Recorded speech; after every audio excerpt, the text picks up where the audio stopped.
questions. Okay, sweet. Yeah, it won't be like a 3-hour Joe Rogan style. Yeah. Like, I liked that. Whoa. It almost could be with us. That's how. Yeah, it could. You know, like I like that you were open to the pausing and me kind of letting the question come. I know some podcasts I listen to, it's just. Yeah, and they all want to get their messages across and stuff. I'm really relaxed, especially out here. Yeah. The one thing I noticed about this place is there's literally like this tree. It's like it's growing sideways. It's growing out of dead trees, but it's all like one. Like this is all connected to like one same body. Wow. Which is just it amazes me when I was really looking at it, especially from a horticultural perspective. Like. Okay, so this is the podcast about how to set up podcasts. Here we go. Oh, yeah. In the forest in Tofino.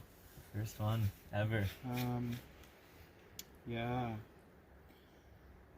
Okay, organic. Yeah, it's hard to build organic conversation once you get this all set up and you take all the time just to have the conversation, eh?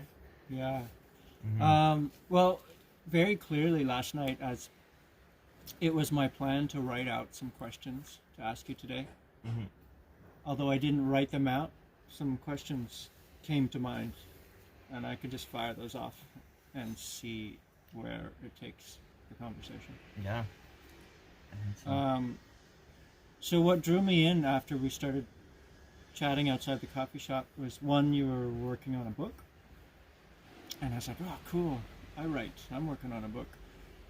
And number two, it was about overcoming addiction and finding yourself, and I forgot the other words you used, but I was really drawn into I got a sense that you'd actually made some really strong transformations in your life, and then you shared some of your insights with me, and I was like, whoa, I like listening to those, because I too have overcome anxiety and depression and sometimes still struggle with that.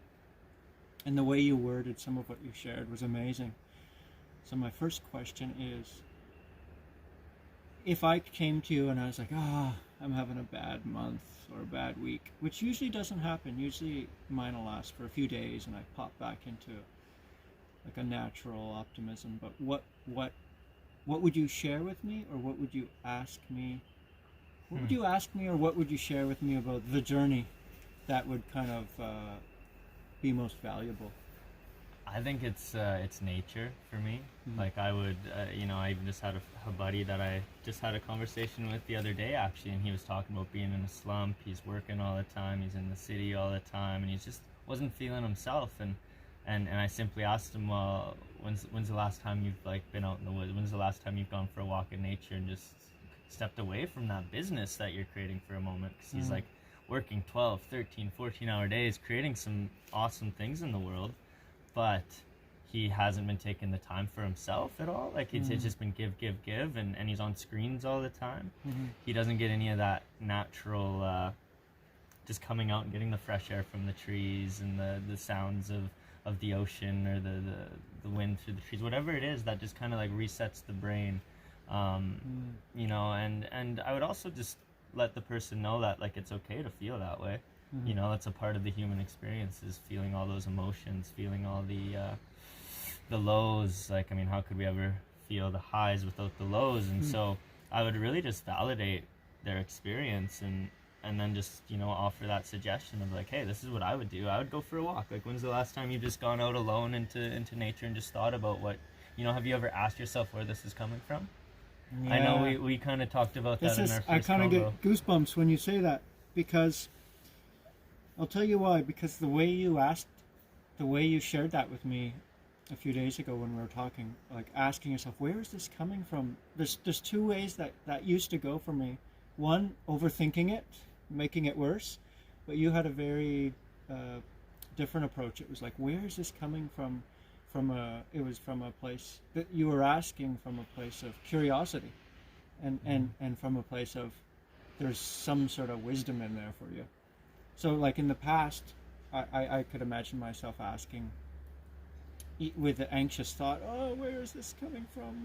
And thinking that it needs to continue that way, versus you really shared a deep curiosity about the journey and about what wisdom might be waiting inside for you to discover. So that was one thing that I really liked.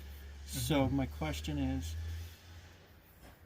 how did you stumble upon or discover that,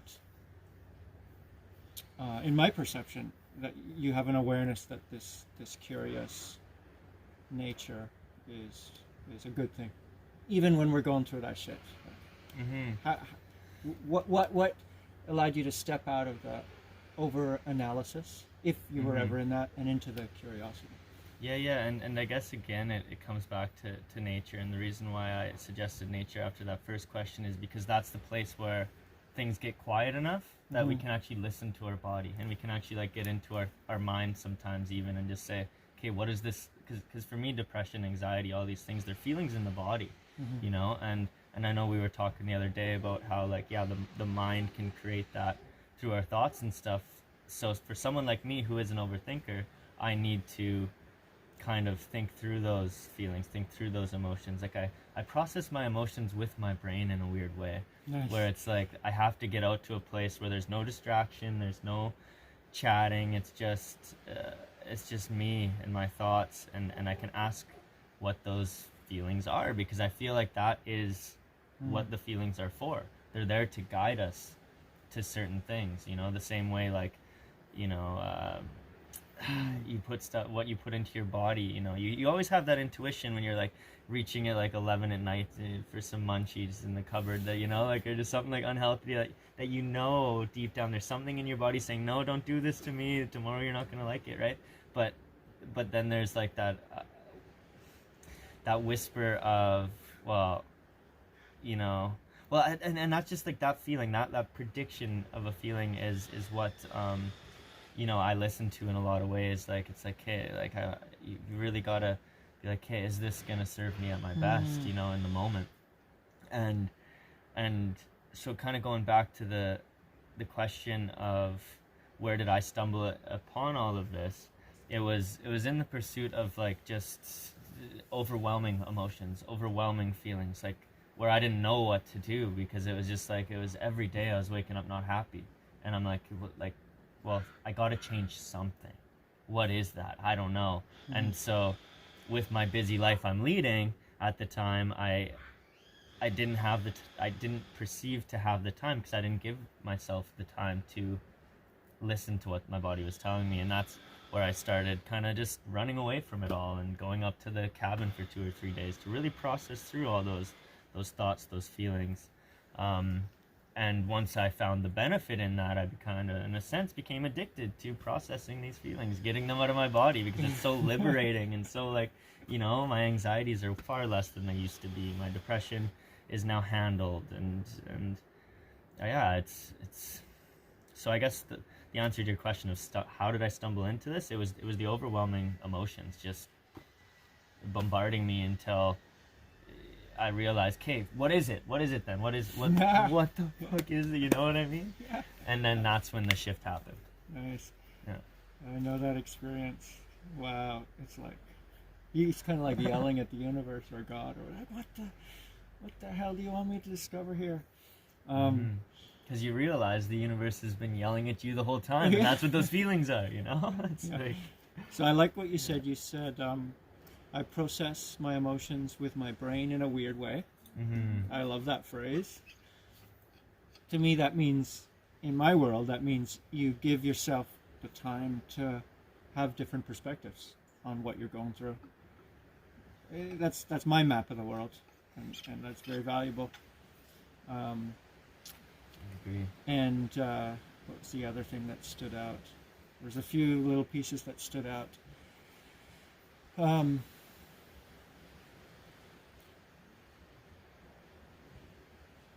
Yeah, again, the curiosity and the willingness to look for the positive message. I know when I was going through depression and anxiety at its worst, I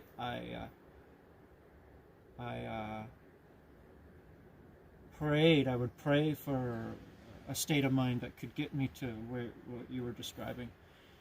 And mine was long walks, evening walks, just walk, ask, and sometimes it wouldn't come in for an hour or two until I got a glimpse of optimism or hope that would pull me through. So, where's my question here? And I feel like though with what you're saying that too with that walking, it's like you had that intention of seeking for it, you know, so that curiosity was already there. Like you know, prayers to me are intentions set. They're, you know, your mind, and even sometimes words, sometimes your writings are going out towards where you want to be, in a sense, like where, you know, and then that's when, as long as you keep taking that intention, keep going for those walks, it comes, right? Like I think you've seen that with your walks. Oh, yeah. Eventually it always comes. It always does. It always comes. It's to the point where I know it's inevitable, like the light at the end of the tunnel, or the insight at the end of the pain is inevitable. I've experienced enough times that I'll never slip into a heavy depression for longer than a day or two. It's usually 20 minutes and I pop out of it. But what's most... So you're working on a book of stories about your life, and you've got a book of poetry that you just told me about. What's most exciting for you after this kind of growth that you've told me you've experienced, past the addiction, past the heavy depression, into a manageable, insightful way of living, more insightful way of living? What's most exciting for you to discover in the days, weeks, months, and years ahead? Say, looking at this year and next year, like what are you most looking forward to? Yeah, what are you most looking forward to? There's a few things actually, but I would say what I'm most looking forward to is just seeing what sort of, and not that I need it, but what sort of validation comes with this path. Because I've noticed in the past 6 months to a year that I've started to become rewarded for these efforts of finding the self and walking a path of selflessness, and from the point of a personal uniqueness and like expression of that uniqueness, and I've started to see like how by you know, switching the way I think and feel about life, and doing that by taking new actions, trying new things, and getting to the point of where I really love everything I'm doing, it's starting to expand into opportunities, even just like, and good conversations and things like this, you know, like this is it, like I'm in living just that synchronous flow, that serendipitous flow of life that I was missing. And so I'm just excited to see where it leads now, because you know, I've given myself some time, like you said, to work on these writing projects, poetry project, book project, that all has to do with all the stories that led me to this point of knowing myself, my uniqueness, my expression. And I also know it's always changing, forever changing. I'm forever growing. So it's like, now that I know I'm not going to go back to the lowest of low where I was, and I still have the awareness that, yeah, life's going to get shitty again. You know, I'm going to experience loss. I'm going to experience all this stuff. I'm going to go through a day of depression here and there. There's going to be some heaviness in life that will never bring me as low as I was, because I have this newfound faith in who I am and what I believe in. And it's just, it excites me about life in general. So like it's just I'm excited for the unknown, we could say. I'm excited for the unknown to come with following this type of amazing path, you know? Cool. Yeah, you were, what impacted me a lot on with our conversation a couple of days ago was some of your own kind of life philosophies. Two things. One, you shared them in a way that it wasn't preachy. It means like you have to believe what I believe. It was, this is what I've been through, and maybe you'll discover your own version of this. You know, that's my way of describing how you shared it with me. So it was very refreshing. Because, you know, we all do this. We are around sometimes friends and family that kind of should all over us. And there's good intention. They love us. Of course. But they should all over us. Like bombard us with advice. The reason why I really liked hearing your path and your journey is because it was insightful, but also it invited the possibility that, oh yeah, we all have our own path. We're all making our own discoveries. What's unique to us? What's our own lesson? And so that was a really good skill you had. And that was when we were at the outside of the coffee shop, and I said, "Are you doing workshops? Because if you are, I want to sign up." Yeah. Because I find that you share your ideas in a way that's inviting. It landed in me easily, like it landed in my consciousness easily. So what, if you could give me the three of the best nuggets, that would help me. Say for example, on my journey over the next few months, few years, as I'm getting my writing projects together and also discovering where I want my home base to be. That's an uncertainty in my life. What would your three nuggets of wisdom be for me, or three nuggets that you've experienced that I might be inspired by? I think the most important one for me is always been do the right thing, and the right thing will do you. It's like a little mantra I have: do the right thing will do you. And that's the understanding of karma, because it's like one of the things I was learning a lot about when I was trying to heal through my addictions. And there's a lot of this in the book that I'm writing, like stories that kind of prove it for me. But it's like there's this widespread thing in society where everybody believes in bad karma. We know, if we do something bad, we could go to jail, or but it's working with good karma. It's like creating those good waves for the self by doing the right thing, like selflessly picking up garbage on the beach if you walk by it, and cleaning up other people's messes, and planting trees that you're never going to sit under. All these like real wise, simple messages that are all just saying work with good karma. Yeah. And that's like my number one thing that I try to do. It's like we're talking earlier about, there's that feeling inside you that tells you not to pick up that bag of chips at 11 at night, Yeah. And because there's going to be like a negative consequence from it. But if you don't do that, you get rewarded with more energy in the morning to get up and have a smile on your face. You're not digesting those foods. So it's a very real thing.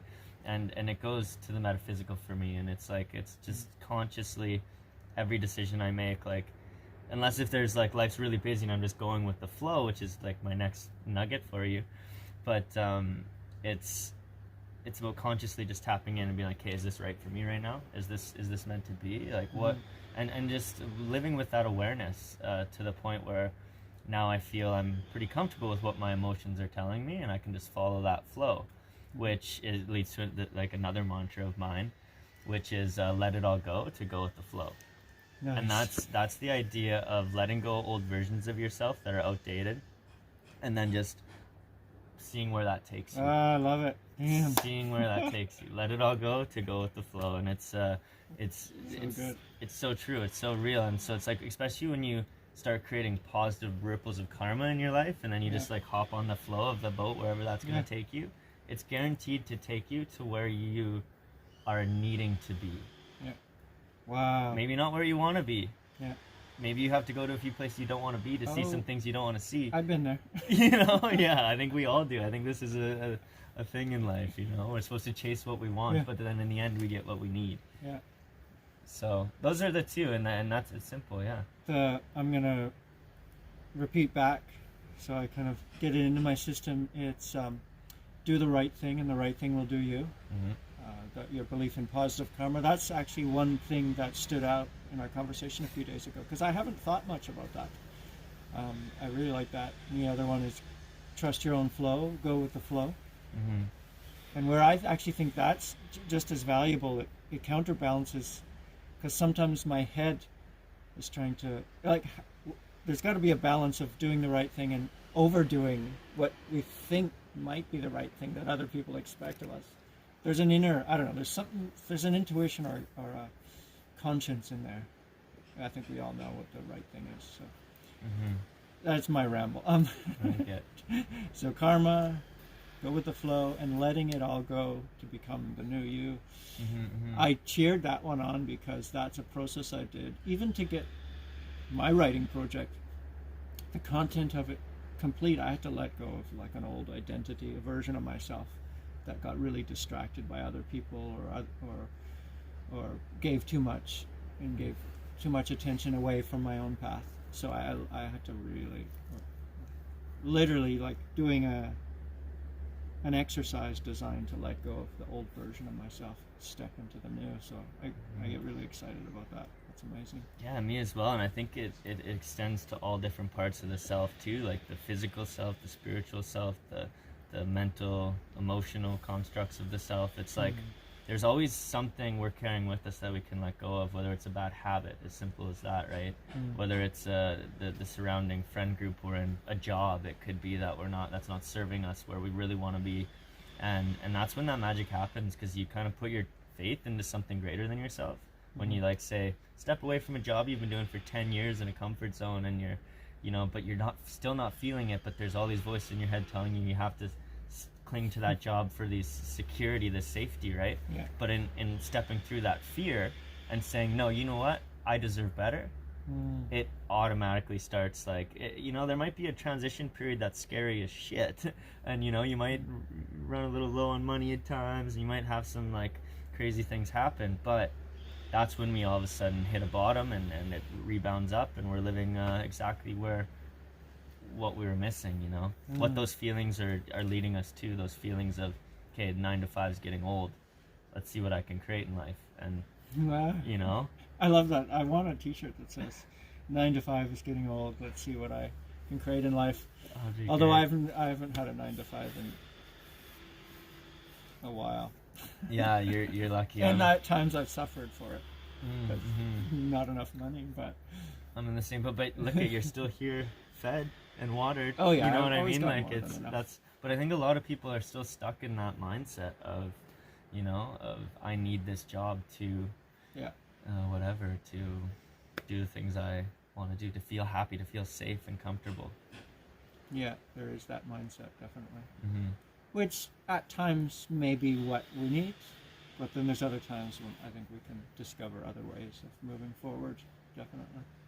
Yeah. I see too many examples of people like you on your path and other people I meet doing creative things, traveling, because this is what excites me as well.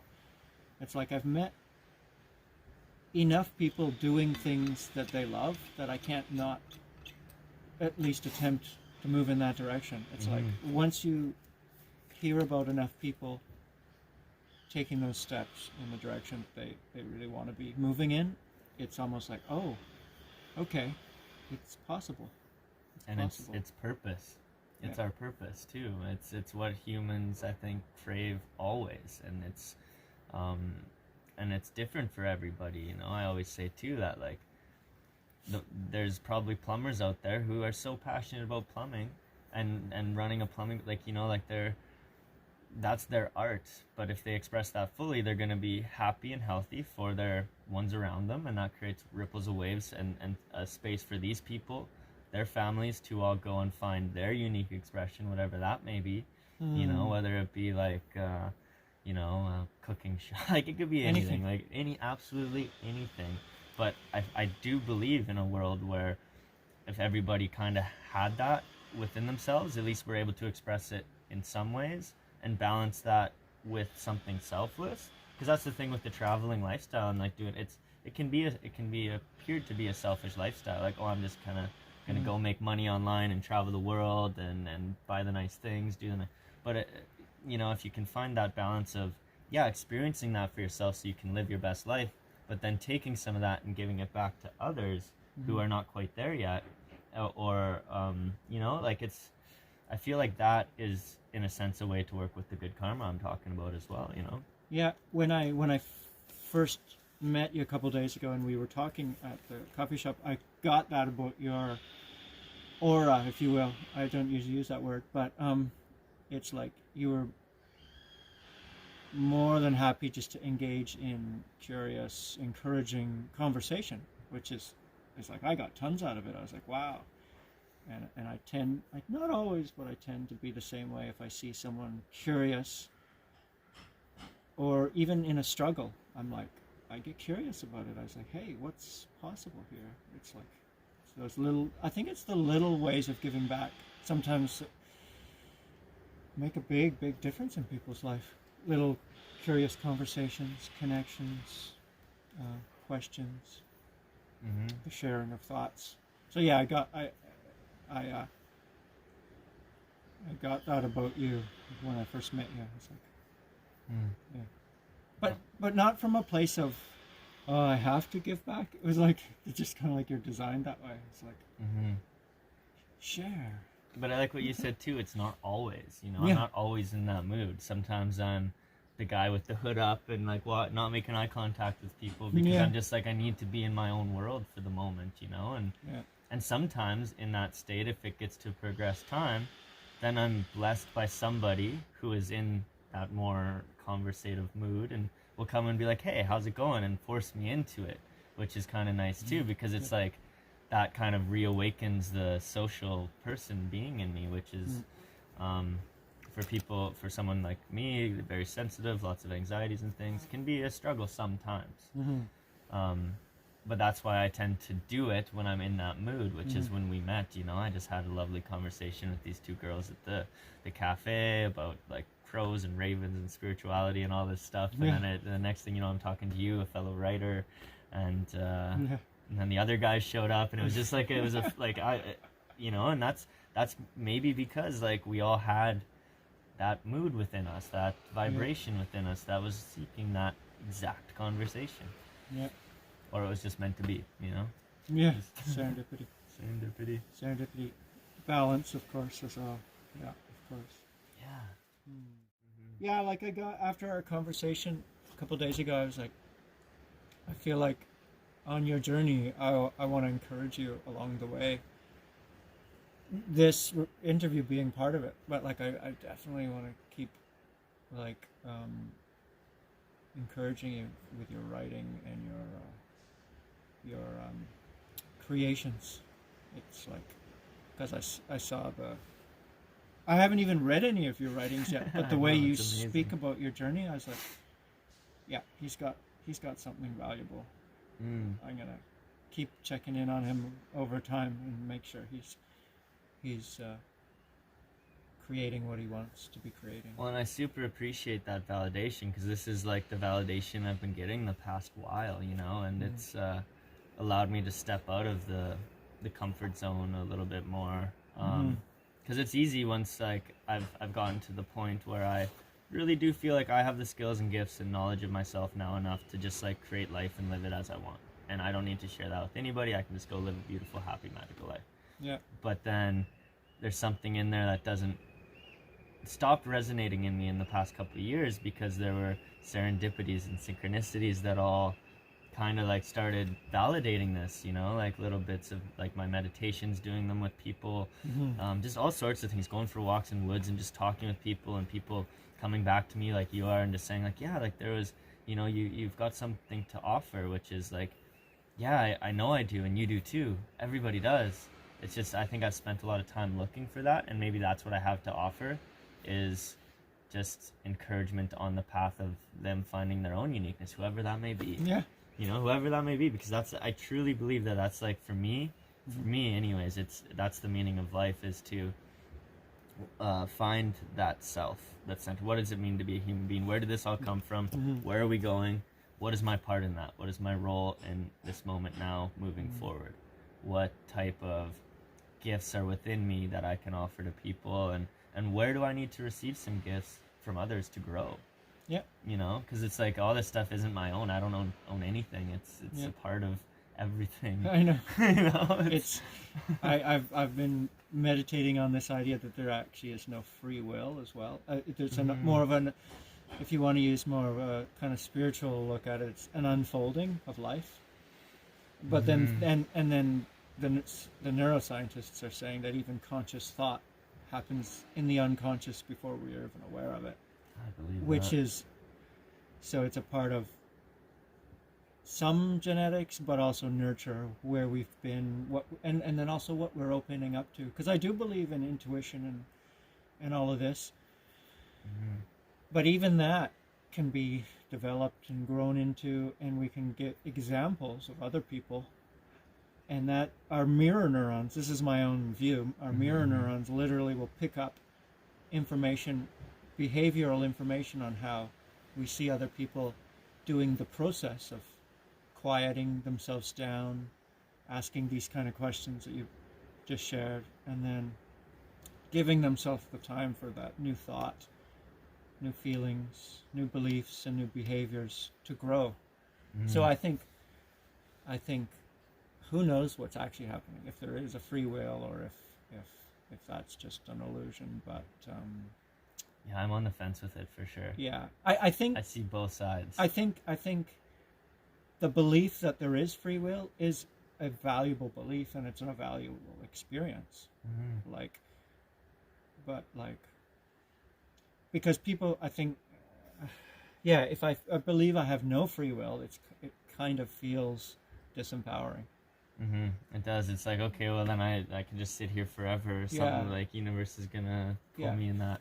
But if I believe I have free will, it does boost kind of the ego confidence, which is important, I think, in setting boundaries and stuff. There was something I was going to bring up. Oh yeah, so I checked out some of your videos on Instagram, and I watched a bit of that one where you were talking about the tarot card readings.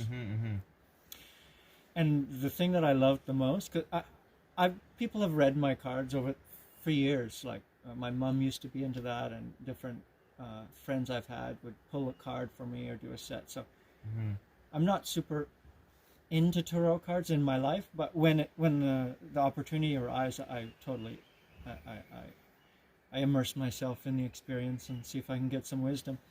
The thing I never seen anyone do is explain a little bit about why it's working. And you said and it was very simple. You said it's working because I believe in the cards, and because you believe in the cards, and so if we go in this together with this belief, we're going to get some answers. And I thought that was so insightful, offering in a process with someone also offering them why it will work when it does work.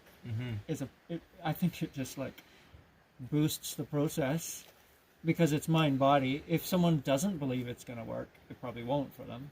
It won't. So you're just like planting that seed of possibility. And when I've done coaching sessions with people, or the little hypnotic sessions I do with people, not always, but often, I will let them know why it's working, if it is, and why it works when it does. And you can see in their eyes kind of light up, and their mind reinforces that positive belief that something good will happen here. So I thought that was I just was like, I was stoked.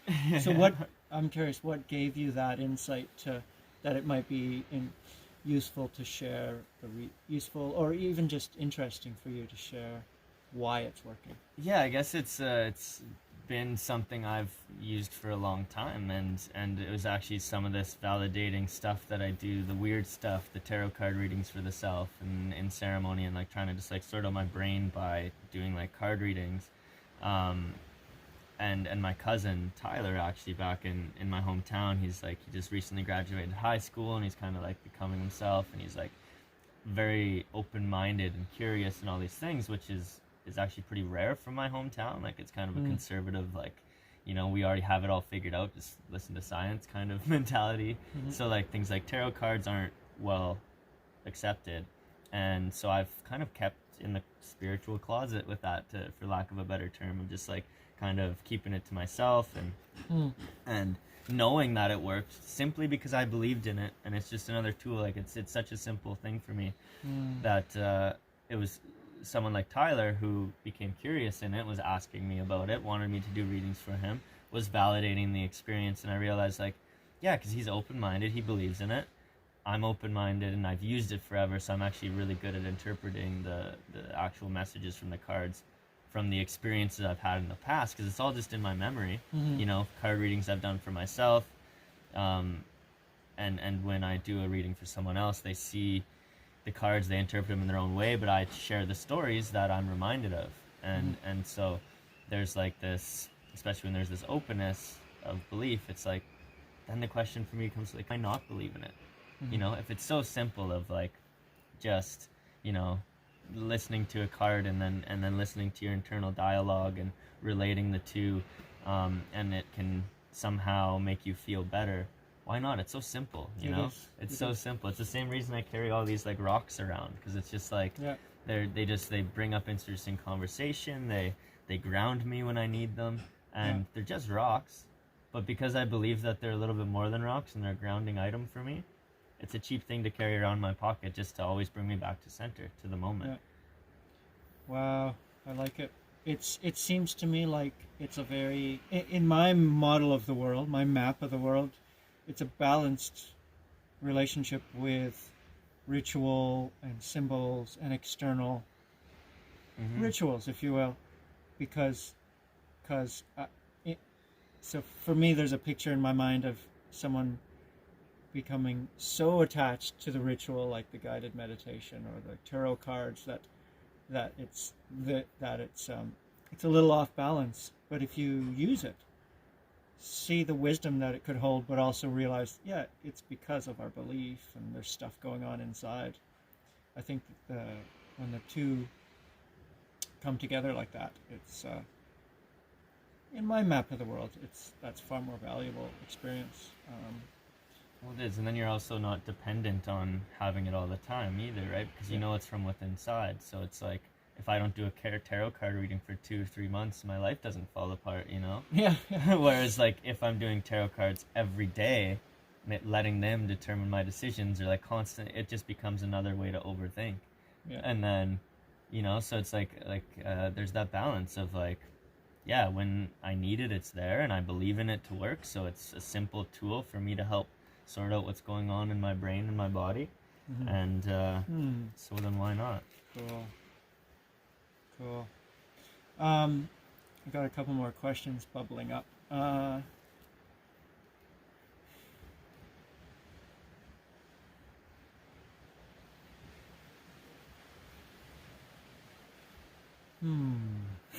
That's good, and I like. And I will keep these pauses in the audio. Yeah. It's got to be real. People need real. Yeah. People need real.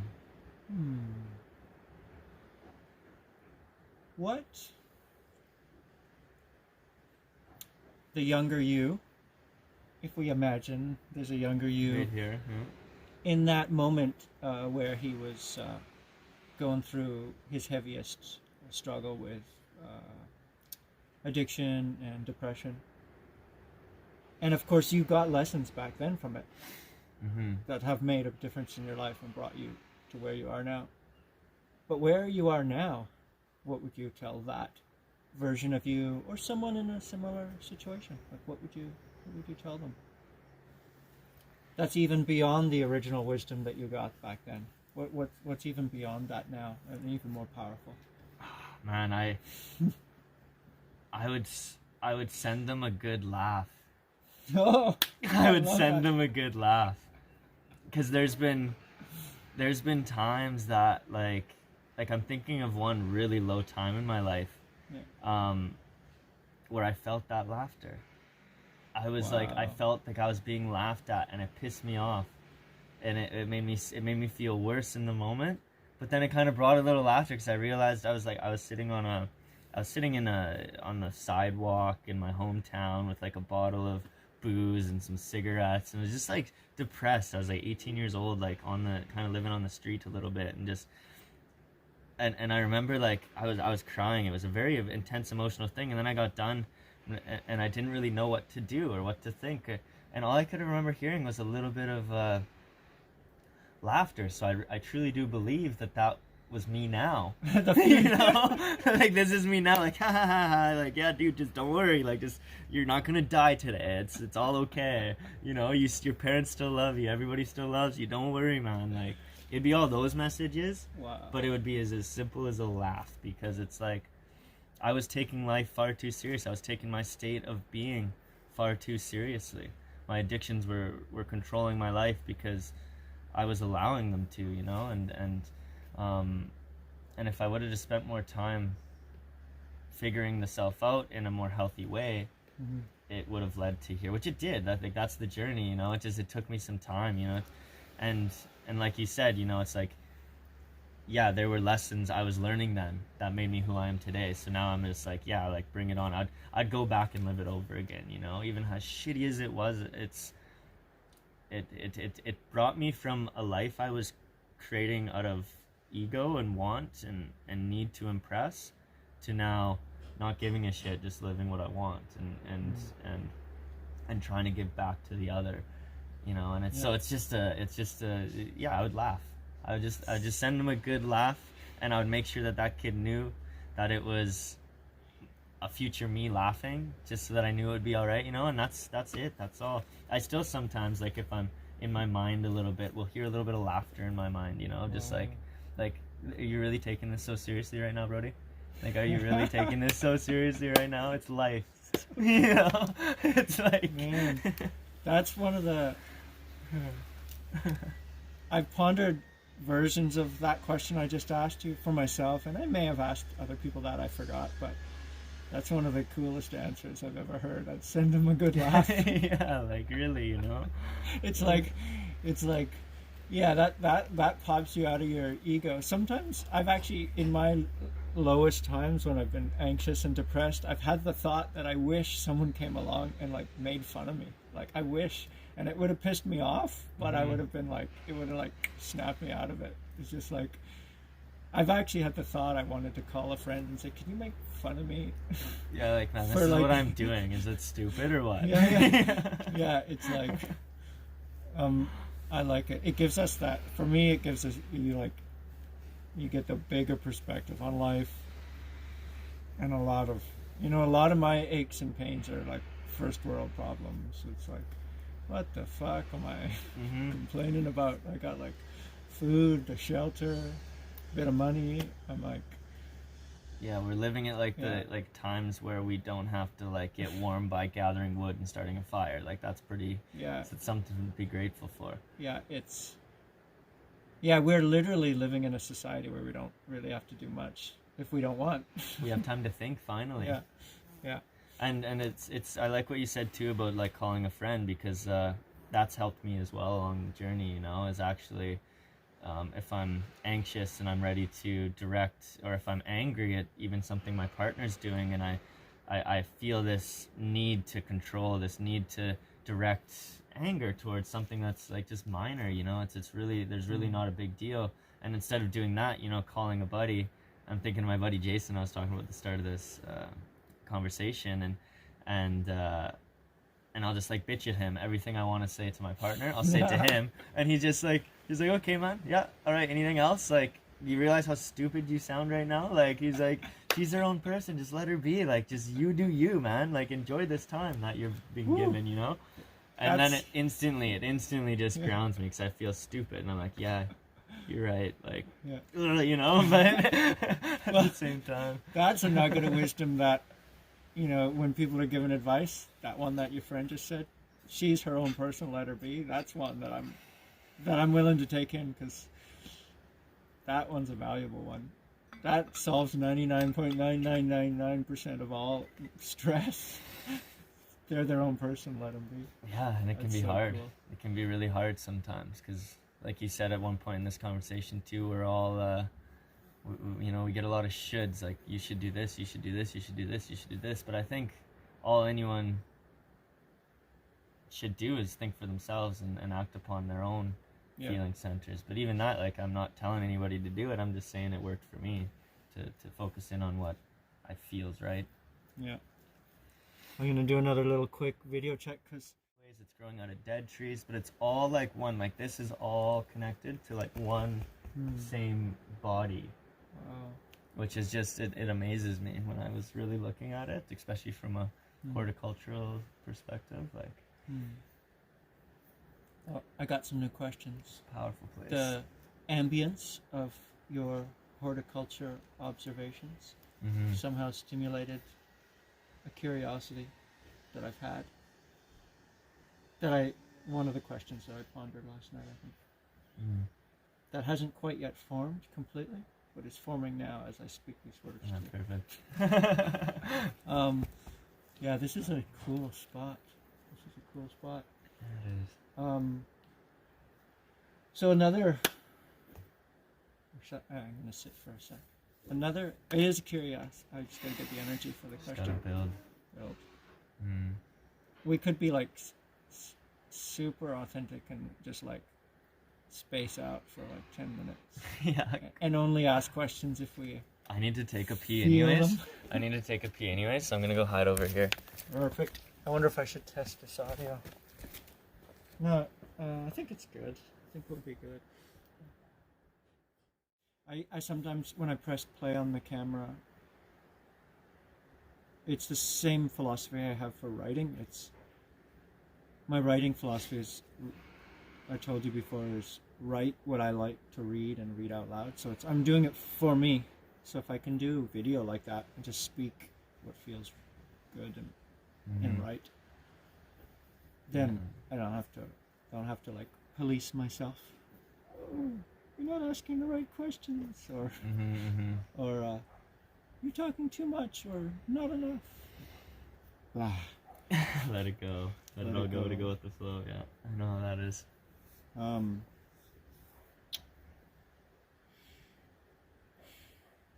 So what intrigued me as we met a few days ago and we were talking at the coffee shop was we were both working on a book, and we were talking a little bit about our journey overcoming anxiety, depression, and you with addictions and finding yourself. And you brought up this thing that you did, taking a break from relationships for 2 years. Yeah. But you still dated. Slightly, yeah. Slightly. Yeah, yeah. And I won't go into too much detail about that, but what drew me to it is because I did the same. It was when I had a really bad breakup. By bad breakup, I mean my response was anxious and depressive, and I had some emotional wounds inside that I hadn't healed. So I had a really tough time for a few months, and then I just said, fuck it. I'm going a whole year without a relationship. I ended up still very lightly dating, but I just told everyone, like, nope, no relationship. And that was a really good thing for my life. I grew a lot. I learned about being honest and congruent. Cool. More honest. More honest and more congruent is what I mean to say. What inspired that decision for you, and what were your big lessons from taking a break from relationships and just finding yourself? Yeah. The biggest thing was I had never given myself that time, so it just seemed natural. Like, I mean, I had a girlfriend for most of my high school life, and then it was like a year out of high school. So I was kind of like single a year and a half in between relationships, but that year and a half was a lot of struggle, a lot of my addiction stuff. So I never really learned the self or learned balance, or you know, like honesty and congruency, just like you say, weren't like a strong moral of mine even at that point. Young, growing up, and then just dove into another relationship that ended up lasting 4.5 years. And it was a beautiful soulmate style relationship that I learned so much about myself, so much about the other. We balanced each other very well for that time in our lives, in multiple ways, like all dimensions we really did. But there was always this need from the both of us in that relationship that like we were both missing ourselves a bit. So there's a little bit of codependency in there. And so when that relationship ended, it wasn't super hard. There were some hard times at the first month or so, 2 months, but I almost instantly just knew that was my time I needed to take for myself because I hadn't done it yet. And I think that like it allowed me to see a lot of habits within myself and my values and just who I was as a person that was kind of a little bit dependent on another for validation in some sense in my life. Like I needed, it was like codependency mechanisms coming up in that end of that relationship that really made me be like, hey, no, I just need myself. So that started the whole process. And I even went and I did my thing at my grandfather's cabin where I read some tarot cards, grounded into some meditation, really spent some solid time, and I even wrote it down, like I'm committing to 2 years. Actually, at first it was just a year, but then within a month I was like, no, I need 2 years. Like I was like, I'm going big. And so I made that commitment, and within those 2 years, I had a few little flings here and there when I was really lonely.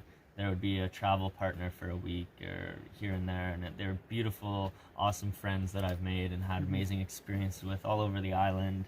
Because that was when I actually moved to the island, was after that relationship for that break, to find the self. And so all those relations, they would have never worked out. I was setting boundaries for myself to not fall into relationships, and these people were often travelers, or just not, the lives just were never coming together. And it gave me a lot of time to learn about myself. And even in these reflections of people that I had little flings with, there was a lot of lessons I needed to learn in the self through that time.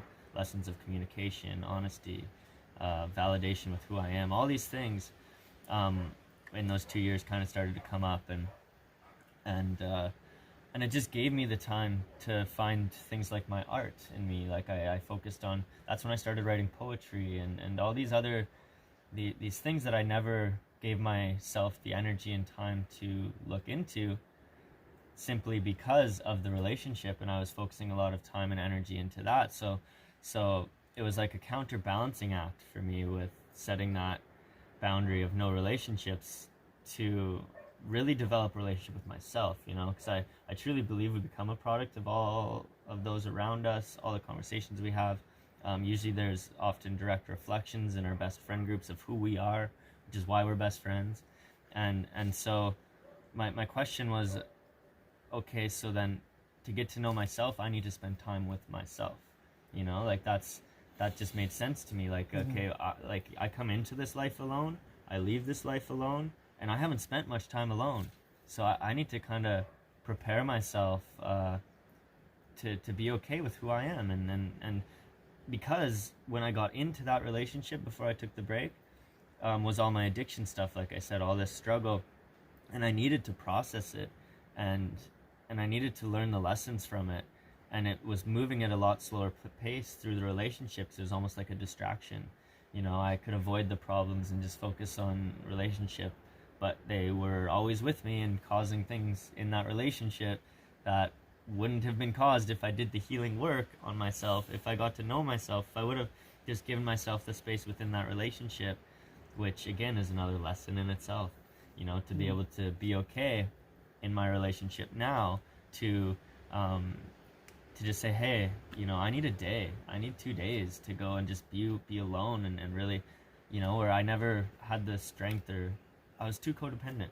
So that's really, that 2.5 years is a lot of where what this book is about, and just all it was just self-discovery to the next level, And it's funny because at the end of this journey, it ended up being 3 years. I didn't have a girlfriend. It ended up going to a 3-year portion.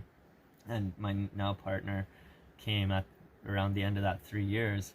And falling into that relationship again, I realized there's a whole nother wave of learning and things that I needed to heal that I could only do in a relationship. So it's like, it's been a crazy counterbalancing act of, okay, spending too much time in a relationship, developing a bunch of trauma, all this stuff, not reflecting on it because I'm in these relationships, to then giving myself the time to heal and learn all that, to then enter another relationship where there's more trauma that I realized I had from these past relations that I could only heal with the other. So I got an amazing question for you. Yeah, that's kind of the story. I've got an amazing... Still going? Okay, cool. I've got a... Do you like how I just let you have confidence with the tarot cards? I take the liberty to tell you that this question is going to be amazing before you've even heard it. I trust it. Yeah, I trust it. And the question works because I believe in it. Yeah, exactly. And you do. I do. Okay. I trust. I trust in the you. So, the you in a year from now, who's gone through the learning and growth that he's gone through that he's experienced in this relationship and in life and in this relationship, the you that's better off in a year from now, as good as you are now, you're even better off in a year emotionally, spiritually, physically, creatively. What advice does he have for you about going through this relationship and the struggles that may arise, and how to easily move through those and learn your lessons? What does this future you tell you? I think it's a lot of letting go. Because that's kind of a newer mantra of mine, of like, let it all go, to go with the flow. It's really been formulated within me in the pursuit of this relationship, but also stepping away further from older versions of myself. Like it was like the last layers of letting go of, you know, the family stresses of family, you know, giving me all their shoulds. You should do this, you should do that. Like there was letting it all go with that. And I feel that I still have a little bit of conditioning from my upbringing, not especially in this relationship I'm in now, because we're from two different cultures. We're completely balancing in the sense that like I'm a lot more earthly, grounded, stable, kind of rational, and she's very intuitive, flowy, go with the flow, you know, act with the moment. And so for me it's sometimes hard in my stability to just let it go and kind of follow that flow a little bit, to like just, and to trust that flow, that it's not gonna lead you know, her to making decisions that are gonna somehow hurt my ego, or you know what I mean. Like it's, so I think that the future version of me is just continuing to tell me to let go. I know there's some habits I have, like, you know, I smoke marijuana quite regularly and things, and I know those need to be balanced better. I know this is my advice already. My higher self from the future's already been screaming it at me, but I've been doing good with it. But I really see myself again in a year laughing at my struggle of holding on to this right now. You know, like this kind of stuff. The future you is sending you a laugh. Yeah, he is. He literally is. Yeah, I think that's all he does now once he's figured out that trick. And and so I just yeah, I think it'd be a laugh with it. Just keep letting it go, Brody. Just keep letting go. Keep falling into it.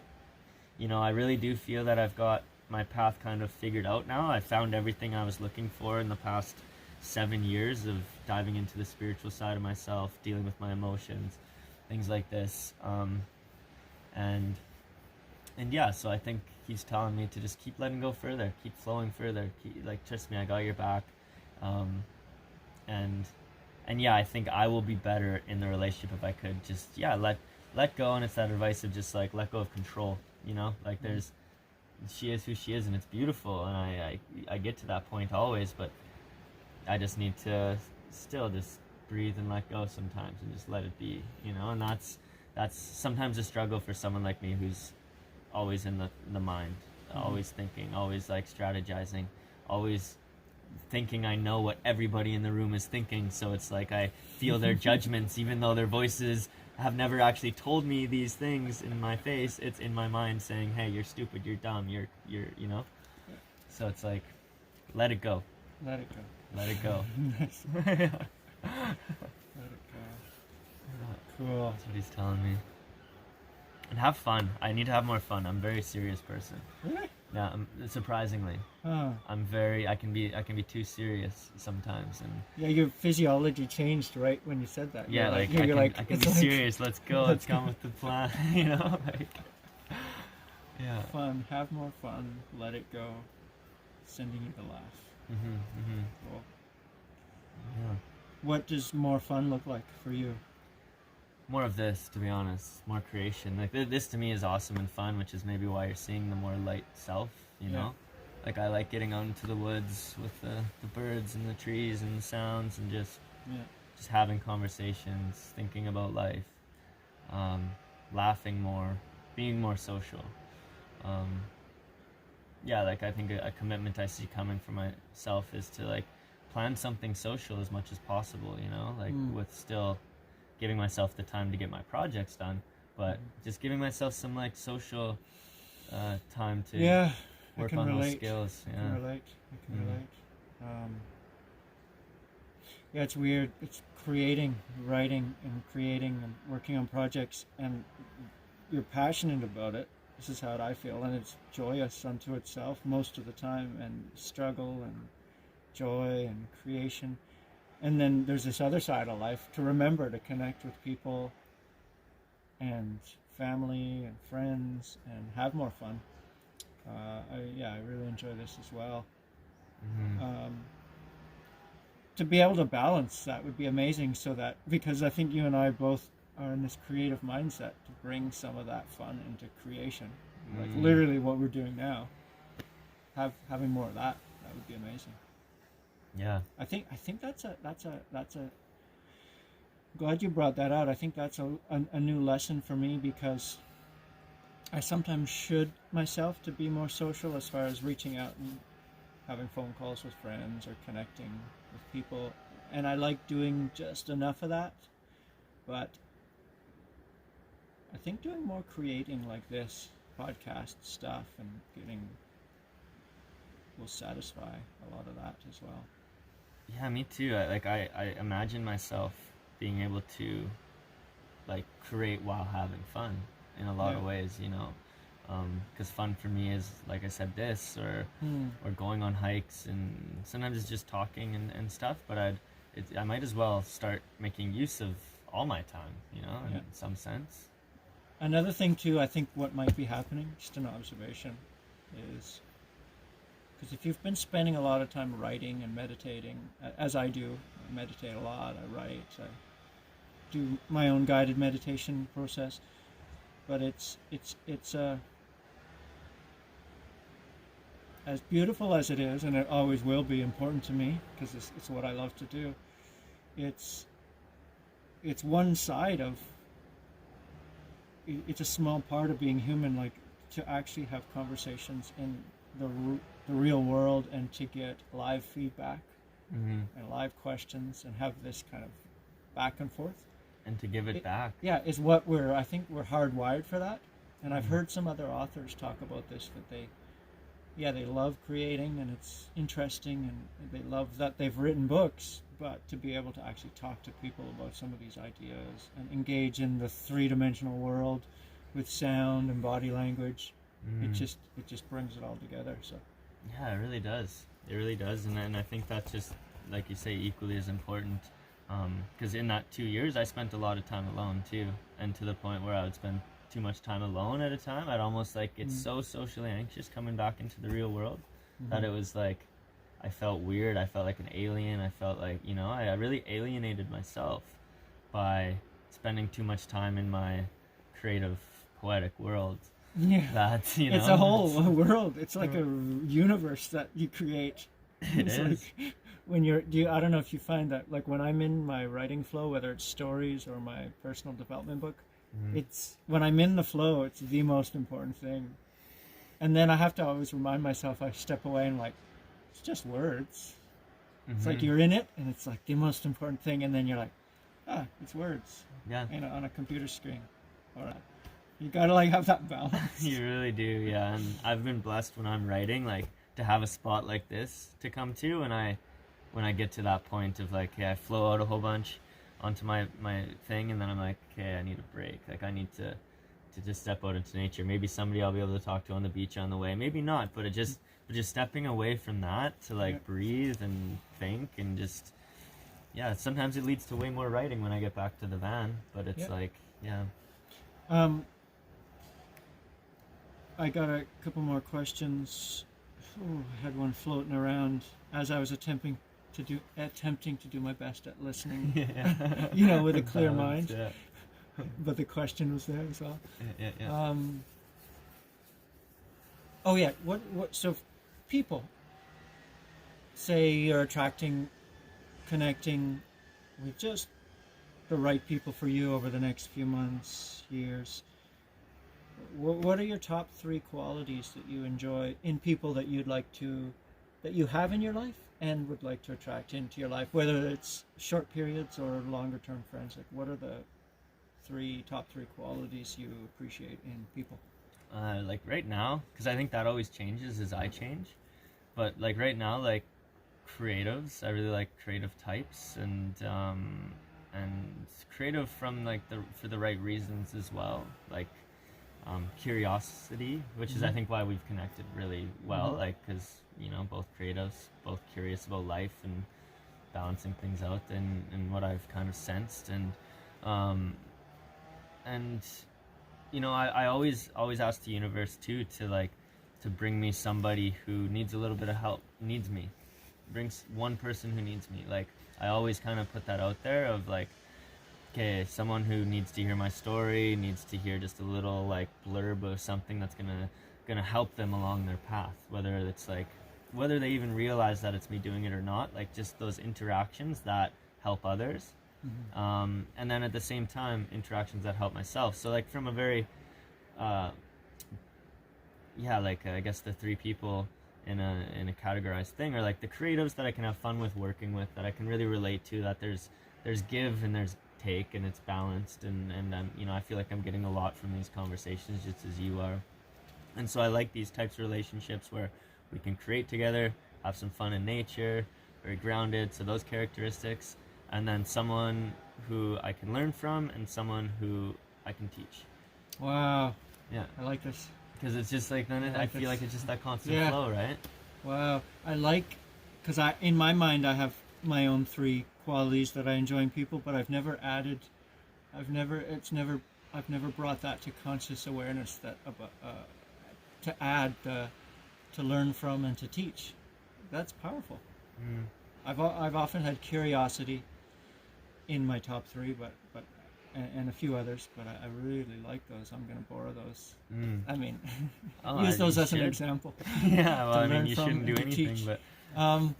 What, so you don't yet have a book title name? No, I don't have a book title. Like, I have a few ideas circling around, but I'm going to title it at the end.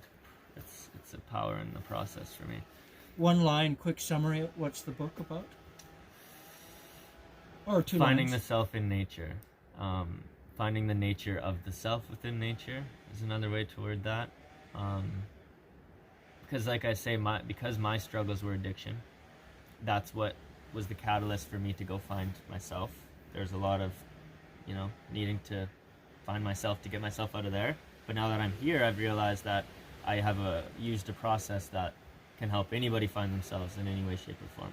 And so it's that process in a book that I hope it finds just the right people open to it as well, because there's a lot more like abstract ideas that are gathered from people I've believed in that have, so it's going to be interesting. But I think it's just it's more or less about finding the nature of the self.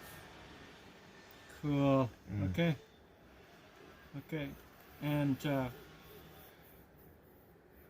what do you think? Should I put your Instagram here or on the outro when I record the intro and outro? I mean, you could. Well, I can say it now for the camera's sake. You can find me on Instagram at barefoot.brody.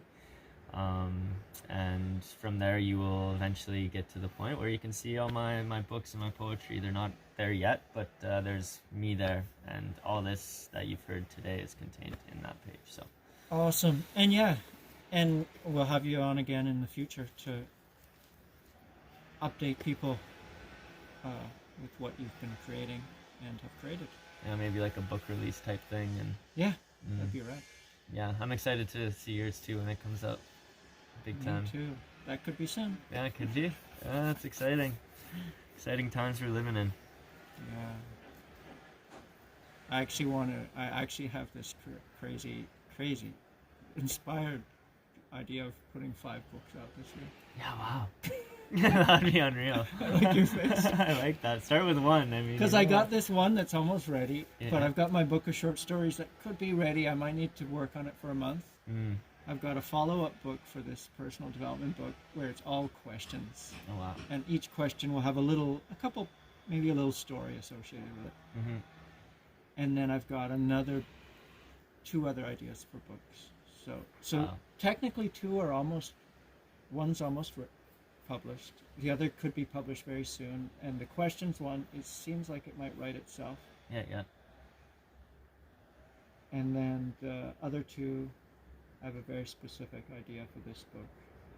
I forgot what this one was. Anyhow. Well, if you dedicate the time to it, I'm sure you can make it happen. Yeah. I see myself having two.